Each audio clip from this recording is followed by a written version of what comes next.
Mary Webb, Le précieux fléau, Livre 1. Chapitre 1. Les temps de Sarn. Ce fut à une veillée d'amour du village que je vis Kester pour la première fois. Et si, en ces jours de nouveauté, alors que d'étranges inventions pullulent autour de nous, alors que j'entends dire qu'il y a même une machine qui s'utilise dans divers coins du pays pour moissonner et lier, il se peut que ceux qui diront ceci ne sachent pas ce qu'une veillée d'amour du village peut bien être. Eh bien, ils le sauront bientôt. Mais, bien que ce fût la veillée d'amour du village de Jancis Begindy, qui avait alors 23 ans, tandis que j'en avais 2 de moins, ce n'est pas cependant là le début de l'histoire que j'ai l'intention de raconter. Kester dit que toutes les histoires, les vraies ou les romancées, remontent bien avant l'enfance, oui, même bien avant la période où le bébé est dans son berceau de jonc. Il se peut que vous n'ayez jamais dormi dans un berceau de jonc, mais nous, à Sarn, nous l'avons tous fait. Il s'y trouve une telle quantité de roseaux, et la vieille dame Begindy en était une fameuse pour ce qui était de les tresser sur des cercles de tonneaux. Ensuite, il fallait les fixer sur des bascules, et il en sortait un charmant berceau tout propre, vert et souple, dans lequel le bébé pouvait se sentir aussi à l'aise qu'une petite chenille dormant dans son cocon. Qu'un brillant papillon en devenir, aurait dit Kester. Kester est très doué pour ce genre d'appellation. Jamais il ne dira « chenille ». Il dira « il y a beaucoup de papillons en devenir sur nos choux proux ». Il ne dira pas « c'est l'hiver ». Il dira « l'été dort ». Et il n'y a pas de boutons assez petits ni assez ternes que Kester n'appelle les prémices de la floraison. Mais ce n'est pas encore le moment de parler de Kester. L'histoire que je veux raconter, c'est celle de nous tous, à Sarn, de Mère, de Gédéon, de moi-même, de Jancis qui était si belle, du sorcier Begindy et de 2 ou 3 autres personnes qui vivaient dans ces lieux. Nous étions peu nombreux. Il en sera probablement toujours ainsi, parce que l'endroit en décourage beaucoup. C'est peut-être à cause de ce clapotement d'eau du début à la fin de l'année. Partout l'on voit et l'on entend de l'eau. Ou à cause de ces grands arbres qui semblent attendre pensifs de tous côtés. Ou bien à cause du calme irrespirable du lieu, comme s'il n'avait été créé que pour une heure déjà révolue et non pour nous.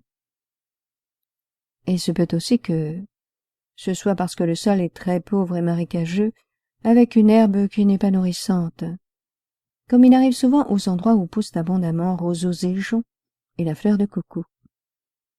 Vous l'appelez peut-être prime vert, mais nous l'appelons toujours coucou ou clé du paradis. C'était une merveille que de voir nos prairies à Sarn quand les primes verts étaient en fleurs. Elles étaient couvertes d'or, au point qu'on ne s'imaginait pas même le pied d'un ange digne de les fouler. On pouvait se faire un beau bouquet bien tassé avant qu'une grive n'ait pu terminer 2 fois son chant, car il suffisait de s'asseoir et d'en rassembler à pleines mains. Où que vous regardiez, tout était couvert d'or. Mis à part les bois qui commençaient devant Sarn et la grande étendue d'eau grise qui étincelait et frémissait sous le soleil. Ni les bois, ni l'eau ne semblaient sombres en ce délicieux temps de printemps, où apparaissaient des feuilles nouvelles et les bourgeons des bouleaux de la couleur du blé. Seul notre bois de chêne gardait une apparence d'arrière-saison, dont leurs jeunes feuilles étaient brunes. C'est ainsi qu'il y avait toujours un petit air d'octobre dans notre mai. Cependant, c'était une agréable chose que de s'asseoir dans ces prairies et de poser son regard sur les collines lointaines. Les mélèzes s'élançaient dans leurs verts vifs, l'or des primes verts semblait pénétrer votre âme, et même les temps de Sarn n'étaient qu'une brume bleue dans la brume jaune des bouleaux. Et il y avait une telle densité de rêve en cet endroit que si une abeille venait à passer, sans parler d'un bourdon, cela vous faisait sursauter comme un cri. Encore maintenant, Quand une abeille vient à ma fenêtre vers mon pot de giroflées, je revois tout cela clairement.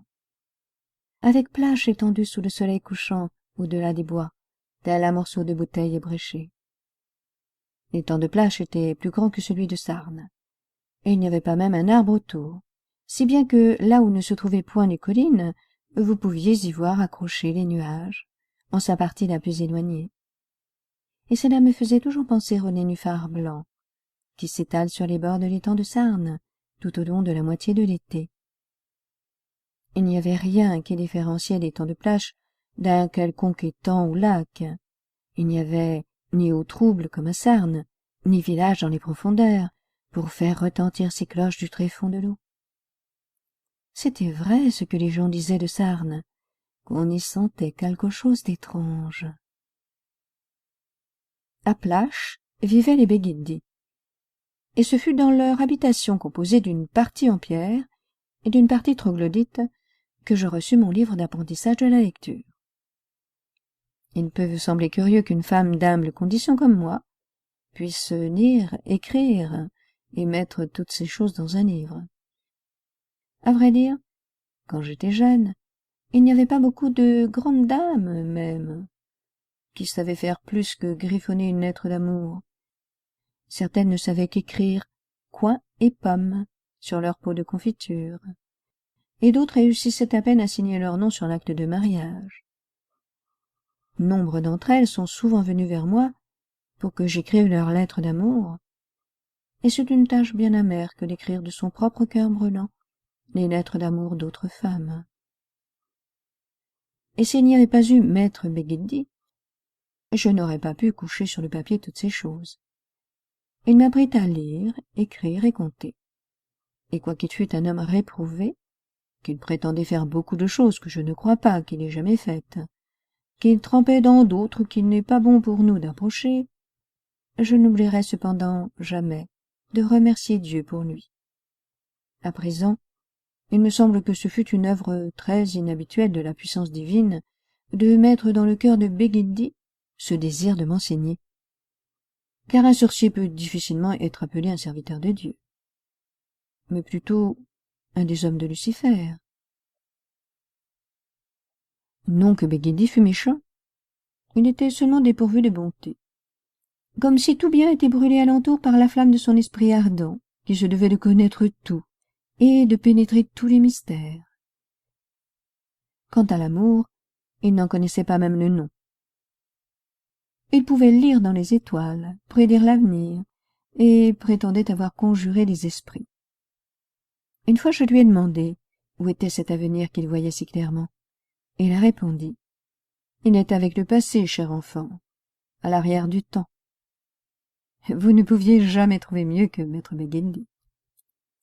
Pourtant, quand j'ai répété à Kester ce qu'il avait dit, Kester ne le voyait pas ainsi. Il dit que le passé et le futur étaient deux navettes dans les mains du Seigneur, tissant l'éternité. Kester était lui-même tisserand, ce qui avait pu lui donner cette idée. Mais moi je pense que personne ne peut savoir ce que sont le passé et le futur. Nous sommes si petits et si faibles sur cette terre qui est comme un berceau de jonc vert où repose l'humanité qui regarde les étoiles sans savoir ce qu'elles sont. Dès que je sus écrire, je confectionnais un petit cahier avec une couverture de calicot et, tous les dimanches, j'y inscrivais les moments joyeux et les événements heureux qui nous étaient arrivés au cours de la semaine. Et c'est ainsi que je les ai conservés. De même, quand survenaient des moments de trouble m'apportant de l'amertume, je les transcrivais également et me sentais soulagé. Aussi, quand notre pasteur, connaissant les mensonges dont j'étais la cible, me pria d'écrire tout ce dont je pouvais me souvenir, en y mettant toute la vérité et rien d'autre, je fus en mesure de me rafraîchir la mémoire avec toutes ces choses que j'avais décrites dimanche après dimanche. Enfin, tout cela a disparu maintenant, et le chagrin, et le combat. Les temps sont paisibles à présent, comme ces tranquilles soirées d'hiver pleines de neige, quand le ciel est vert et que les agneaux bêlent. Assise près du feu avec ma Bible à portée de main, je suis une très vieille femme bien lasse, à qui il reste une tâche à accomplir avant de dire adieu à ce monde. Quand je regarde par ma croisée et que je vois la plaine et le grand ciel avec les nuages au-dessus des montagnes, je me souviens des bois épais de sarne, et du crissement de l'étang pris par les glaces, et du chemin que prenait l'eau pour arriver dans le placard sous les escaliers lorsqu'elle surgissait à la période de la fonte des neiges. Il n'y avait que peu de ciel à voir là-bas, à part celui reflété par l'étang. Mais le ciel qui est dans l'étang n'est pas le vrai ciel.